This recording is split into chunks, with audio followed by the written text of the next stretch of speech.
There's something oddly comforting about closing the door, hearing that soft click and knowing this space is yours. No small talk, no social pressure, just the calm hum of your surroundings and the peace that comes with being unapologetically alone. Not lonely, just free. Yet somehow, society still treats this preference like a problem, like choosing quiet over chaos means something's off. Let's flip that narrative. Because what if the real power isn't found in being out there chasing noise, but in building a life that feels safe, still, and solid right where you are? While the world rushes to be seen, some quietly choose to see themselves. These are the homebodies, the deep thinkers, the highly sensitive people who'd rather stay in than drain their soul in crowded rooms. Not antisocial, not depressed, just attuned to their own rhythm. And the psychology behind that? It's deeper than you think. So if you've ever thought, why do I love staying home so much? Or whispered, is something wrong with me? This video is for you. You're not broken. You're in tune. And what might look like isolation to others could actually be your sanctuary, your healing ground, your greatest act of self-care. By the end of this video, you'll understand the why behind your solitude and feel proud of it. Why some people genuinely prefer staying in. It's not laziness, and it's definitely not avoidance. Some people simply thrive in quiet spaces. The world often glamorizes being busy, constantly social, and always on the move, but not everyone fits that mold. For the introvert at home, the idea of a Friday night spent reading, journaling, or rearranging their cozy sanctuary sounds far more rewarding than loud bars or awkward small talk. They're not escaping life, they're living it differently. This is the core of homebody psychology, choosing alignment over obligation. Think of the highly sensitive person who gets overwhelmed by crowds, or the deep thinker personality that craves stillness to process thoughts. These people aren't antisocial. They just need to recharge at home to function well in the world. A peaceful lifestyle marked by slow living and cozy home vibes isn't a sign of stagnation. It's emotional safety in action. Instead of burning out in social marathons, they build inner peace in solitude. That's not weakness, it's wisdom. Take Mia, for instance. She's a creative professional who used to force herself into constant social events to seem normal. Now, she unapologetically prioritizes her self-care at home, lighting candles, stretching on the living room floor, making tea without rushing. She says, "My home is my sanctuary," and she means it. For her, being alone but not lonely is no longer a mystery. It's her lifestyle. And yet, there's something even more powerful happening beneath the surface of this choice. The psychology behind enjoying your own company. There's a quiet strength in people who enjoy their own company. It's not just about preference, it's about self-trust. When someone feels content being alone, it often means they've cultivated a deep relationship with themselves. They don't need constant noise to feel valid or seen. In fact, for many introverts, solitude versus loneliness isn't even a question. It's a distinction they live. Solitude is intentional, loneliness is not. And knowing the difference, that's where emotional maturity begins. You'll often find that those who love their own company are great observers. They think before they speak. They're the ones who notice the small details others miss. They aren't drained by silence, they breathe in it. Instead of relying on external stimulation, they find joy in reflection. Journaling, meditating, sketching, or simply thinking, these are ways they process the world.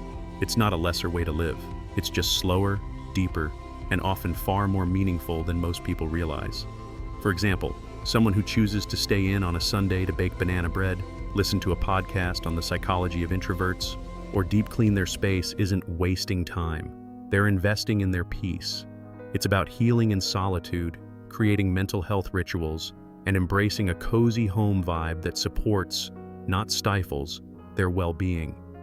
The hidden exhaustion of social burnout. Here's the truth no one tells you.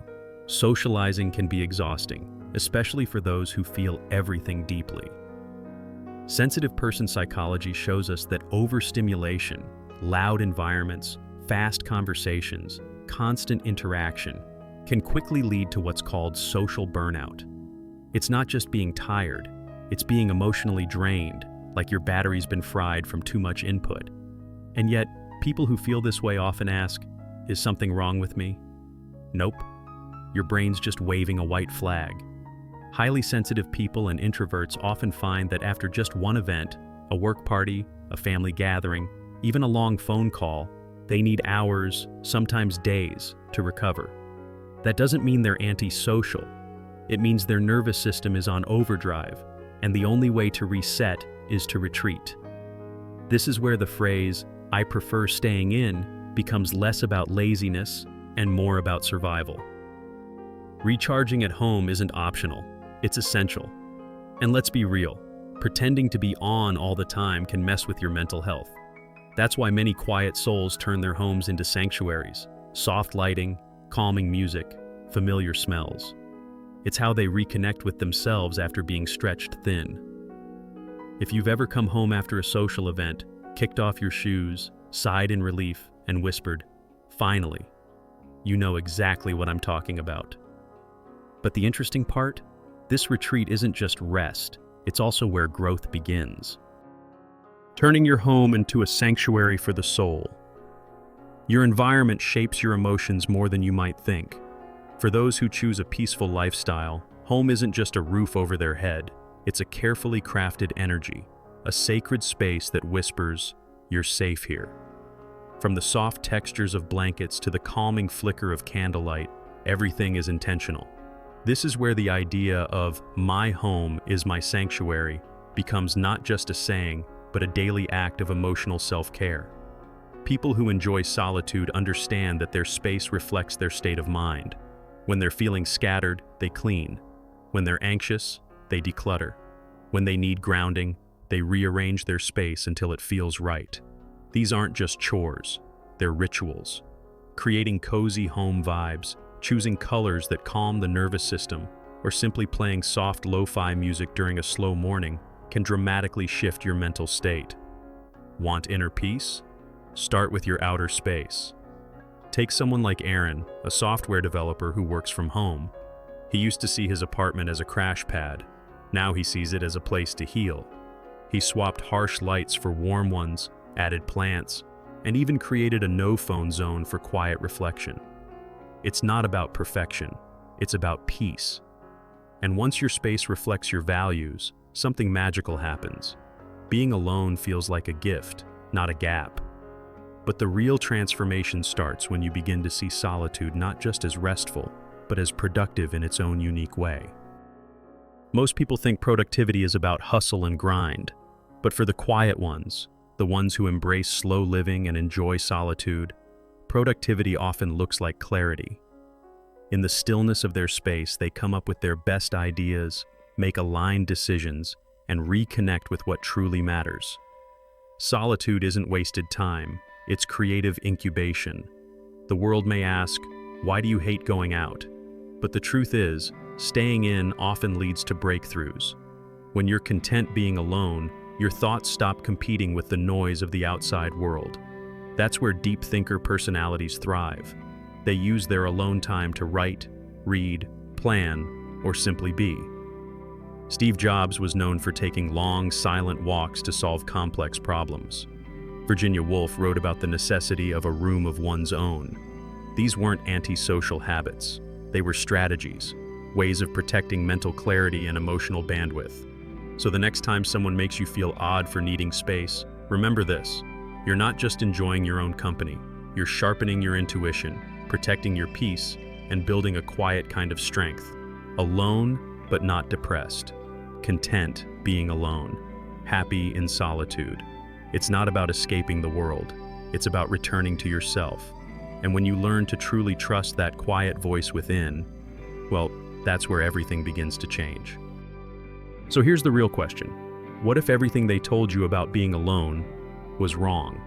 What if your quiet, cozy, slow life isn't something to fix, but something to celebrate? In a world that glorifies noise, chaos, and constant connection, choosing solitude takes courage. You're not just hiding out, you're healing. You're not antisocial, you're aligned. You're not lonely. You've simply realized that your own company is often the best there is. Now ask yourself, what would change if you stopped apologizing for preferring stillness? What if instead of feeling weird for loving your own space, you saw it as a strength, your superpower? Could your home become your sanctuary? Could silence become your secret weapon?